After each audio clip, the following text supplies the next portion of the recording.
మొత్తం 3 రూల్స్ ఉన్నాయి. ఇవి గుర్తుపెట్టుకుంటే మీకు అయిపోద్ది అనమాట. ఫస్ట్ నేను ఇక్కడ అయితే కోడ్ తీసుకున్నాను ఎగ్జాంపుల్గా.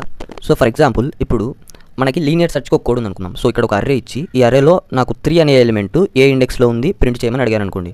సో ఇక్కడ మనం చూసినట్టయితే ఇప్పుడు దీని టైం కాంప్లెక్సిటీ ఎంత అని చెప్తారు మామూలుగా. మీరు మామూలుగా ఏం చెప్తారంటే ఇప్పుడు ఒక స్టెప్ ఈ కండిషన్ చెక్ చేసుకోవడానికి రెండో స్టెప్, మళ్ళీ ఇంకోసారి ఇక్కడ కండిషన్ చెక్ చేసుకోవడానికి మూడో స్టెప్, ఆ తర్వాత మళ్ళీ ఒకవేళ ఈ కండిషన్ సాటిస్ఫై అయిపోతే కనుక ఇది ఒకసారి ఎగ్జిక్యూట్ అయిపోయి ఆడికి స్టాప్ అయిపోయి ఇది ప్రింట్ అయిపోతుంది, రైట్. సో ఇప్పుడు మనకి ఏం చేస్తున్నాం, ఇక్కడ టార్గెట్ 3 ఇచ్చాను. 3 అంటే ముందుగా ఫస్ట్ 2 ఉంటుంది కాబట్టి ఒకసారి ఇవన్నీ ఎగ్జిక్యూట్ అవుతాయి. మళ్ళీ 3 వచ్చినప్పుడు ఇదన్నీ ఎగ్జిక్యూట్ అయిపోయి ఇక్కడ స్టాప్ అయిపోయి ఇక్కడ ప్రింట్ అయిపోతుంది, రైట్. 3 దొరికినప్పుడు ఈ లూప్ 2 సార్లు ఎగ్జిక్యూట్ అయింది, 2 సార్లే. సో అప్పుడు అలా అని చెప్పి 2 సార్లు ఎగ్జిక్యూట్ అయింది కదా అని చెప్పి ఇక్కడ నెంబర్ ఆఫ్ స్టెప్స్ ఎన్ని 1 2 3 4 నెక్స్ట్ 2 సార్లు 1 2 3 4 5. సో మొత్తం మీకు 9 అని చెప్పలేరు మీరు, ఎందుకంటే మనం ఎప్పుడైనా వర్స్ట్ కేసులో తీసుకోవాలి. వర్స్ట్ కేసు అంటే ఓకే ఇప్పుడు ప్రస్తుతానికి ఇతను